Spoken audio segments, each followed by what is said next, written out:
Paula Caligieri. She is from Northeastern University in Boston. This is the name that everybody knows. She's also quite special. She's popularizing our science beyond a narrow segment of cross-cultural academics. Much of what we do, we just read each other's work, but people in the real world don't even know about us. Well, Professor Caligieri, she is a host of a popular podcast, and she's very actively promoting the findings of her own research, but also of her colleagues to kind of the larger audience. And I think for that, the field needs to be grateful to her, because otherwise even fewer people outside the narrow, small academic community would know about what we do. So thank you for that. And I think with that, I'll just turn the microphone to the professor and yes, enlighten us about the professional personal branding. Yeah. Thank you, Vas. It's really such an honor to be here. I think X Culture is a phenomenal experience, and I am grateful because Skillify for the past few rounds has been one of your client companies, and we've benefited greatly. So Skillify is a company that I co-founded, and it's a public benefit corporation to help build soft skills. The branding issue that we are Okay, sorry. The branding thing that we're talking about today is really how do you, since you're participating in this big experience of X culture, how do you create that professional brand that just tells the world, certainly the employers you'd love to go work for, that this is one of your core strengths and that your brand is reinforcing it. So I just want to check, everyone can see my screen, or maybe I'll just ask Vas. So you're able to see my screen, correct? Okay, terrific. I just have a few slides. Well, actually, I have some slides that go through the steps of the presentation of the professional branding kind of approach.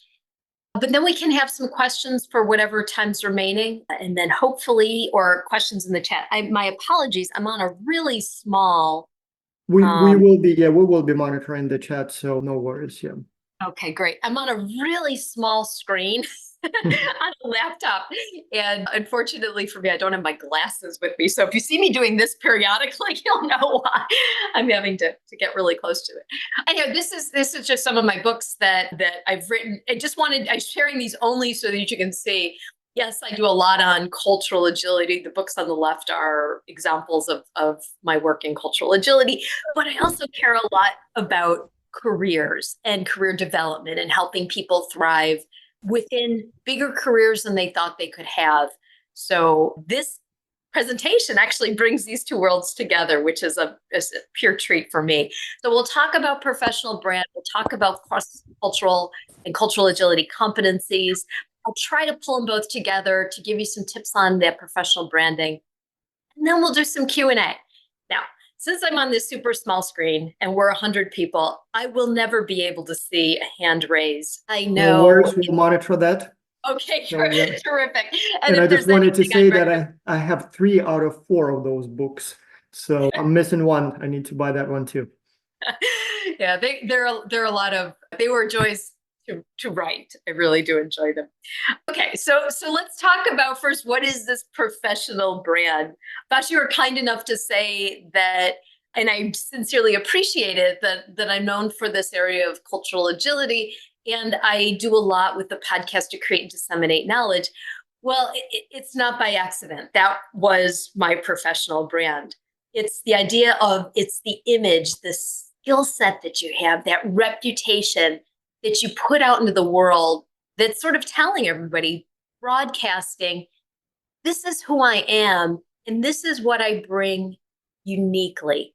And you're going to hear me say the word uniquely and unique many times.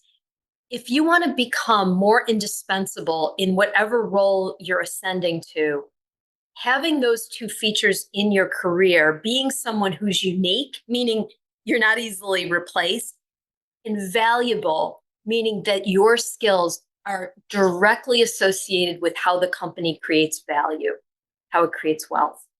If you're unique and valuable, you'll become more indispensable.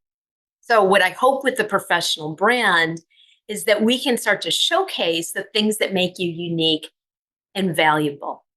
Okay, so again, indispensable. So for me, my personal brand is to create and disseminate knowledge in a way that helps people thrive outside their comfort zones. I do love bringing international business research and knowledge to anyone who could benefit from it. I'm probably a little more unique in that I do a lot more media than most, but there we are. So that's my brand, but we're going to work on yours. So we begin with what is cultural agility? It's the ability to work effectively outside your own culture, to comfortably and effectively work with people from different cultures. For those of you, and all of you are working in X culture, congratulations, you're working effectively with people from different cultures. Cultural agility is critical. It's critical and unique. So this was a study done by DDI and the Conference Board asking professionals from around the world to say, how effective are you in these various competencies? The three that individuals rated as doing kind of most poorly, they self-rated that they were the worst in, were the three that required cultural competence, going into foreign environments, cultural communication, and leading across countries and cultures. My friends, it is a critical competency that's not present in much of the workforce. LinkedIn just recently named adaptability as the skill of the moment, meaning that when they go through all the ads, the competency that's coming up as most often is the word adaptability. This idea that even on exit competencies, students are saying, even though they're on these multicultural campuses and they're doing all these really interesting things, that they still don't have global fluency. If you possess this, you are unique and you are valuable. We just have to make sure you broadcast it. So that's what the branding piece is all about. That's why I was excited to do this for everyone. So if this is part of your reality, this is an important step. So we have to tell the world, we need to tell the world that you have these skills. So what are they? Cultural agility is kind of a meta competency that sort of, when you have this competency, you're able to go into a new environment, whether it's a new country, a new team, a multicultural team, maybe starting with a new organization, just maybe moving from one area to another or moving from one profession to another, anything that's new and novel that requires that cultural agility. So what we know is that people who have cultural agility, they're able to go into a new environment, read the environment effectively, and respond as needed. So they're exceptionally good at going in and not actually kind of relying on their old ways of thinking or getting overwhelmed by the fact that it's new or taking too long to adjust to the new context that they're in. What my research found was that these 6 competencies are most critical for building cultural agility, for having cultural agility. So things like curiosity, tolerance of ambiguity, resilience. We're all going to make mistakes, especially when we're in a new environment. Humility, the ability to say, hey, I'm fantastic in finance, accounting, strategy, whatever, but I don't know how to do that here. And that's what's the essence of humility. It's not saying, oh, gee, I'm not very good at this. It's not. It's just saying, hey, I could be as good as anything in one context, but I'm not good here. So, or I don't know the context here. I don't know yet how to be good here. So that's humility. And that's probably one of the most important ones. So relationship building, and we socialize, we learn through others. So relationship building is very critical. And perspective taking, the ability to see how you appear in the eyes of others, but also how situations can appear through eyes of others. So those are the competencies. So those are the competencies. Cultural agility is a meta competency, and it's needed in order to be effective in different contexts. So here we are. Those are the competencies. Now let's talk about your brand. these are the 4 steps that when I teach this, I don't know if any of my students are on this call right now. If they are, you're going to hear this again in class. But when we talk about branding, I teach an MBA class, this is what we're talking about. We begin with self-assessment. It's almost like taking stock of who are you for the rest of the world? Like, what do you bring professionally? And what do you have uniquely? What do you have that's valuable to the rest of the world in a way that you authentically want to present it? So it's really taking stock and understanding through self-assessment what those unique knowledge, skills, ability, competencies, experiences, what those are.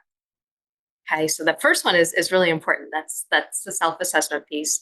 The second one is crafting your value proposition, just like you would if you were in a marketing class and crafting Well, a I can brand's ask a value proposition. question. I Sure, sure, suspect sure. since most of our audience are students, I wonder Yeah. how many of them look at this and think, well, what am I, unique in? I'm just a student. I'm only 20 years old or 22 years old. I mean, yeah, it's easy for her to say she is a world-renowned scholar. I mean, of course, she can say that I'm unique and specialized in this, but how am I different from the thousands and thousands of other students? Oh, So, yeah, no, it's a really good question.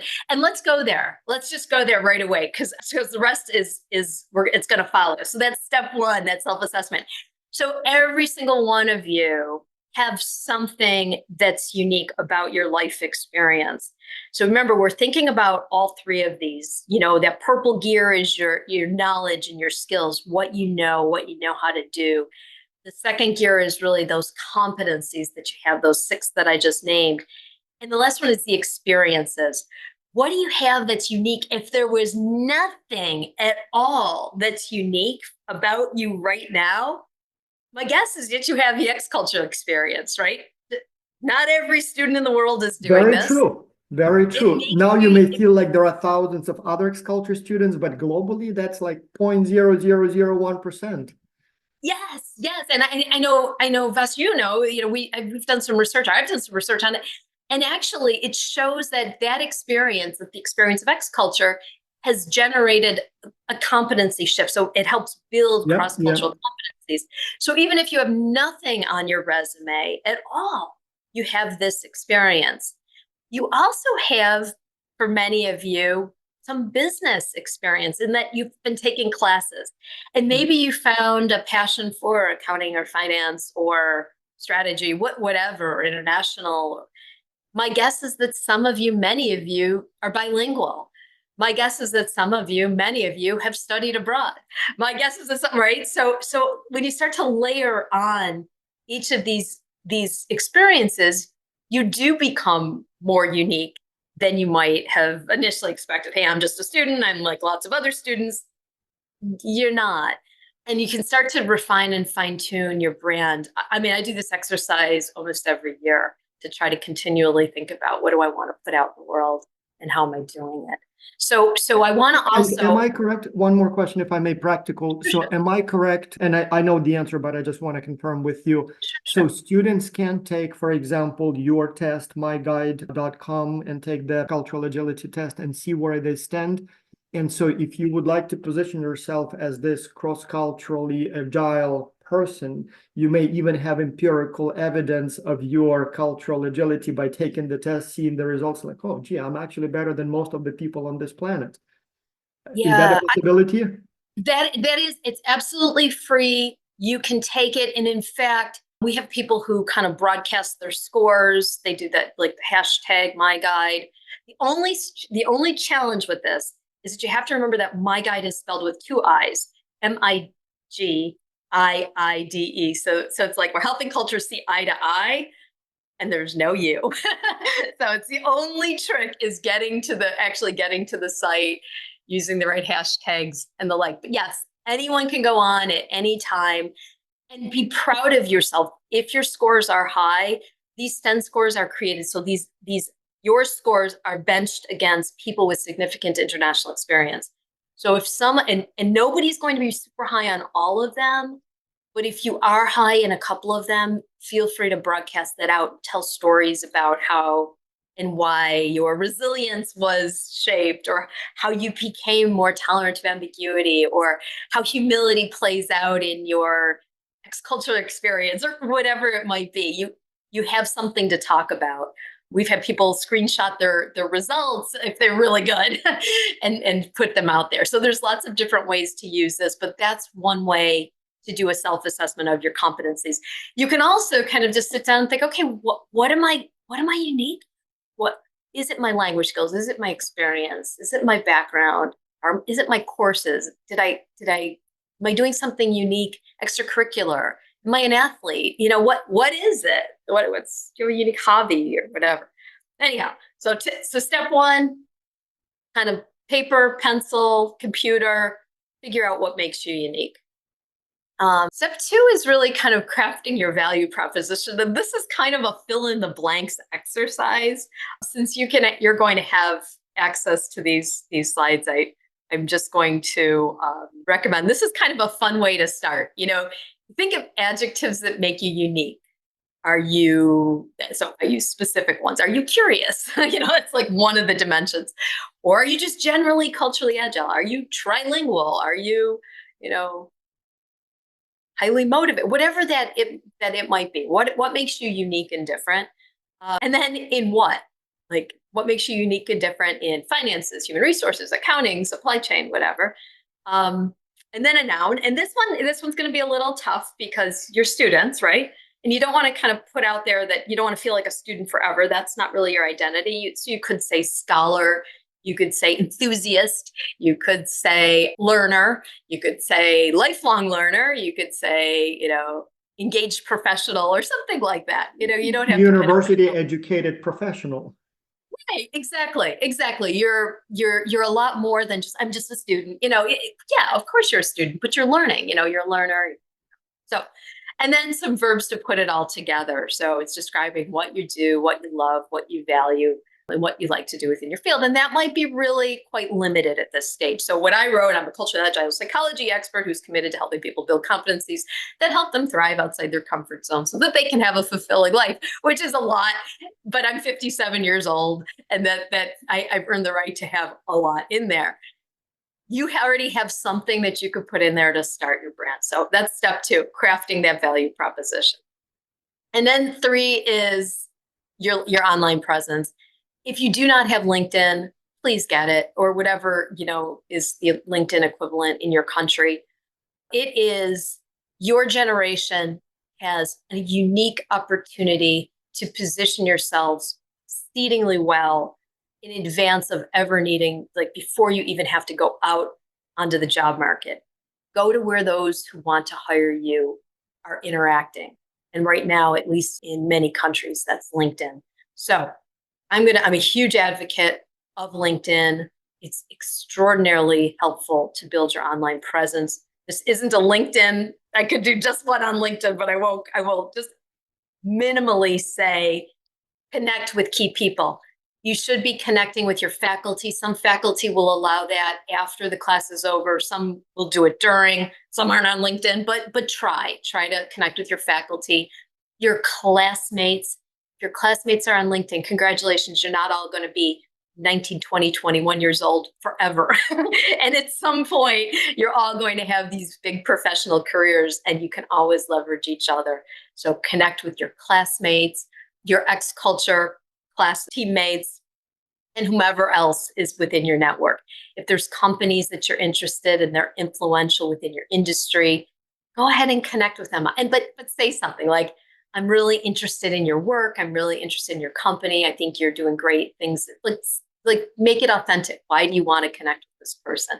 You'd be amazed at how many people will. So connections are key because now remember, you open up their networks to you. So it's always that cascade. So don't be shy about building out your network now, even as a student, and engage. So even if for a while you're just passively liking posts that are really consistent with your brand, at least it'll start training the algorithm on what you're interested in and who to serve your content to. So it's a really good way to begin this. So engage, comment, and if you comment thoughtfully, it does a lot to connect you to the person who wrote the post. You can repost. You can either repost with, your own thoughts or repost just to help somebody's feed. Well, all are really important. But again, it's all about, is it consistent with your brand? This isn't Instagram or TikTok. You're not just doing it to help your friends out. Like, you want to sort of stay on message, stay on brand.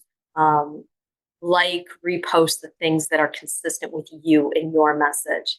Write things. So now, put your posts out there that are consistent with your message. And even at this stage, I have my students writing LinkedIn posts that they're grumble, grumble, grumble, but some of them are really getting some beautiful traction with their posts. Some of them are writing about X culture, but you can share your experiences.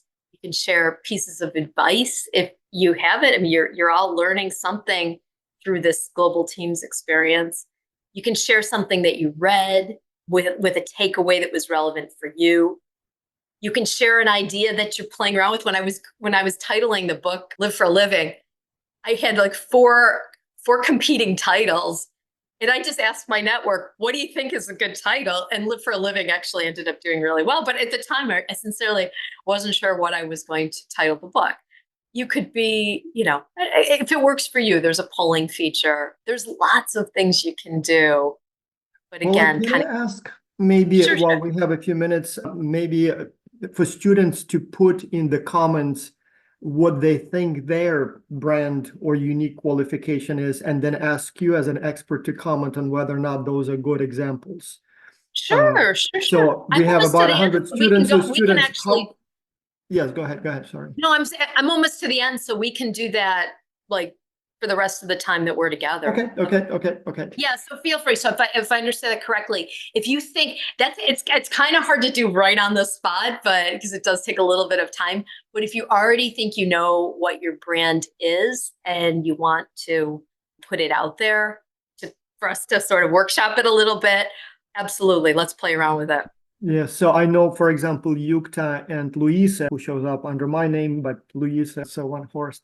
And so I know their unique propositions. Like, for example, Yukta is a sort of serial entrepreneur, has taken 10 million courses on Coursera and who knows where. And she has a unique talent that she's both a business major and an IT major. So she's good at both the business side and technical side. And I think that might be an interesting value proposition. And Yeah. Luisa, you have very, very rich international experience. You've been managing people from literally 100 countries for many years now. Plus, she's getting her master's in, what is it, European law or international EU law, something like that. So again, she's both legally and practically skilled in cross-cultural interactions. So I'm not sure how to put it into words, but that's something that not many people do have. So I wonder what other students might, or how they might develop their brand or present themselves to the world. And it'd be interesting to see what they have in mind. So as we're continuing with the presentation, maybe if you guys can put those comments in the comments.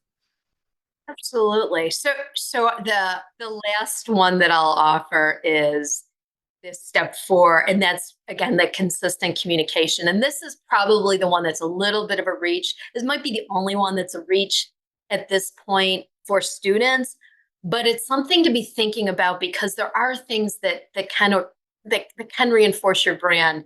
So presence that aligns with your brand. If you want to be a sophisticated business person, yet your profile pictures are, more fun or whatever, or young looking, you might want to think about that image that you're putting out there.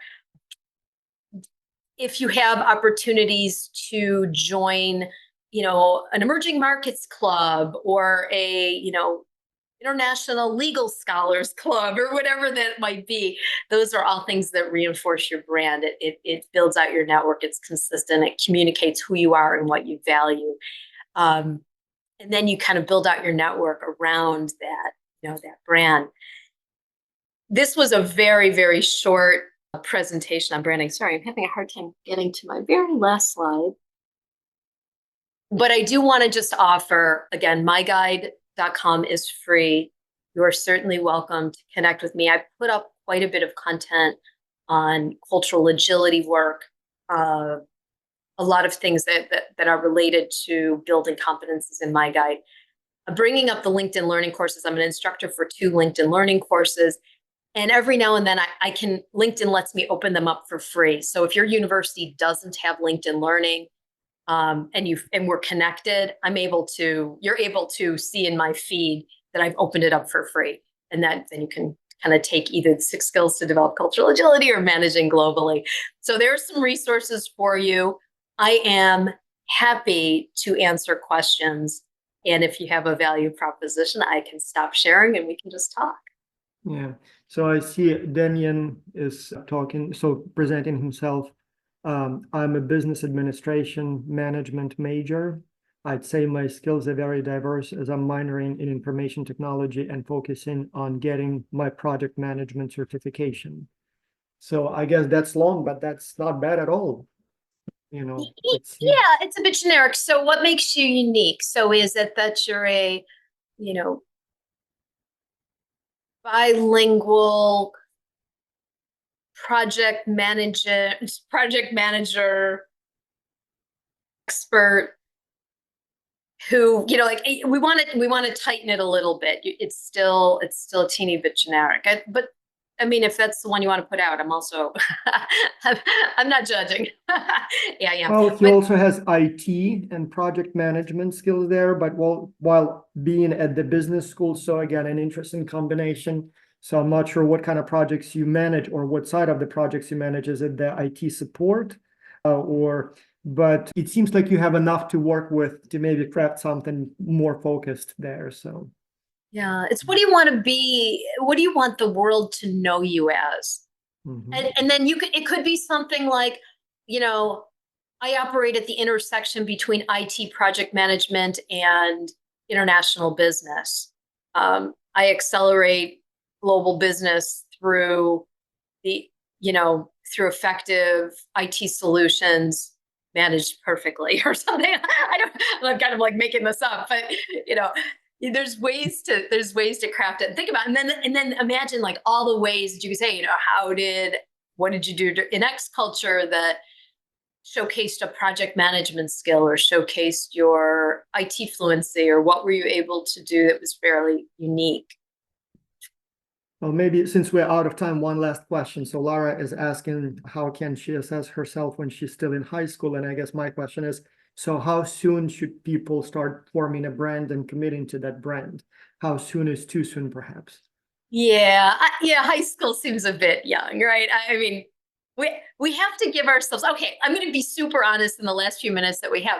So Ves, you know me as the cultural agility person. I spent a lot of time doing media. So I was on CNN for a year and a half. So that's all part of my brand, that kind of intersection of media and sort of this culture world. But I love helping people thrive outside their comfort zones. That's my real area as a psychologist. And I'm kind of reinventing myself to be more of that. Like, so not just thriving outside of a cultural context, but thriving in interpersonal situations that are kind of scary or risky or needing vulnerability. And so I think we have to, if you start shaping your brand as a high school student, realize, please revisit it. You can completely reinvent yourself and put a new brand out there. You're in charge of you. So if you're going to do it, realize you might not have the it yet, but you can still start playing around, or you can play around with the fantasy. Like, what would you love to be able to say in 5 years? What would you love your brand to be able to say? And what can you do to kind of get yourself there? It's another way to do it, but just don't feel locked in. I'm certainly not. I'm still reinventing myself. Nice. Well, we are out of time, and the other lecture should have started a minute ago, so we'll stop here. So thank you so much, Professor. Thank you so much, Luisa, for organizing this event, and thank you everyone for joining us.